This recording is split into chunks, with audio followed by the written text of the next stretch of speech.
ত্রাণ শিবিরে প্রাণ নিয়ে আশ্রয় পেয়েছি, এটা সত্য। কিন্তু শনিবার রাত্রি থেকে রবিবার দুপুর পর্যন্ত বাচ্চাদের জন্য নেই কোনো খাবারের ব্যবস্থা।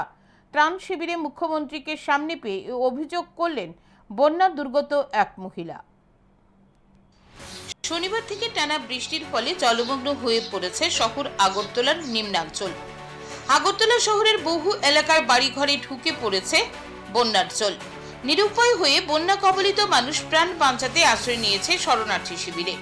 কিন্তু শরণার্থী শিবিরেও বন্যা কবলিতদের দুরবস্থার শেষ নেই। কোনো ত্রাণ শিবির নেই, খাবারের পর্যাপ্ত ব্যবস্থা। কোনো ত্রাণ শিবিরে নেই খাবারের পর্যাপ্ত ব্যবস্থা, আবার কোনো ত্রাণ শিবিরে নেই পানীয় জলের ব্যবস্থা।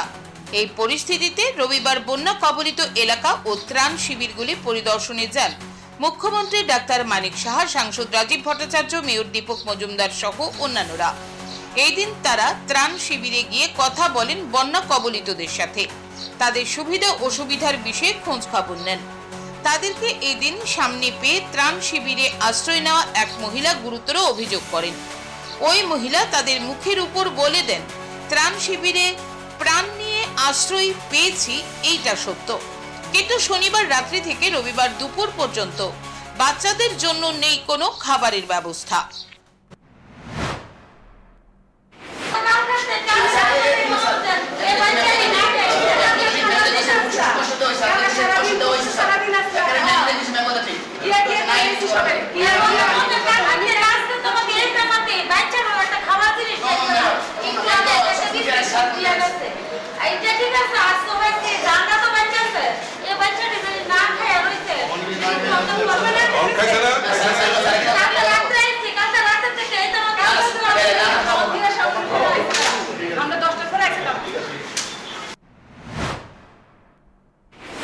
বন্যা কবলিত এলাকা ও ত্রাণ শিবির ঘুরে দেখার পর মুখ্যমন্ত্রী নিজের প্রতিক্রিয়া ব্যক্ত করতে গিয়ে বলেন, 2 দিন ধরে উত্তর পূর্বাঞ্চলের রাজ্যগুলিতে ব্যাপক বৃষ্টি হচ্ছে।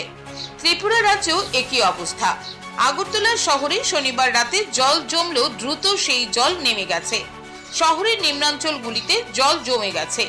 বিভিন্ন জায়গায় 24 থেকে 25টি ত্রাণ শিবির খোলা হয়েছে। ত্রাণ শিবিরগুলিতে চিকিৎসা পরিষেবা প্রদানের জন্য নির্দেশ দেওয়া হয়েছে। পরিস্থিতি মোকাবেলা করার জন্য প্রশাসন প্রস্তুত রয়েছে। মুখ্যমন্ত্রী সকলের প্রতি আহ্বান জানান সরকারি নির্দেশ মেনে চলার জন্য। তিনি আরও জানান, 24টি ত্রাণ শিবিরে এখনো পর্যন্ত প্রায় 1300 পরিবার আশ্রয় নিয়েছে। আগরতলা শহরের সকল পাম্পগুলি সক্রিয় রয়েছে বলে জানান মুখ্যমন্ত্রী। পাশাপাশি পরিস্থিতির উপর নজর রাখা হচ্ছে বলে জানান তিনি। বিভিন্ন জায়গায় এখন পর্যন্ত 24 থেকে 25টার মতো মানুষের খবর আছে। এখানে বিভিন্ন স্কুলে তাদের থাকার ব্যবস্থা করা হয়েছে, খাওয়া দাওয়ার ব্যবস্থা করা হয়েছে। মেডিকেল টিমকেও আমি বলেছি নিয়মিত যাতে এখানে আসে, পরীক্ষা নিরীক্ষা করে হেলথের যাতে অসুবিধা না হয়, স্যানিটারির ব্যবস্থা যাতে ঠিক থাকে সেইভাবে নির্দেশ দিয়েছে। মৃত্যুর পরেও যেন শান্তি নেই।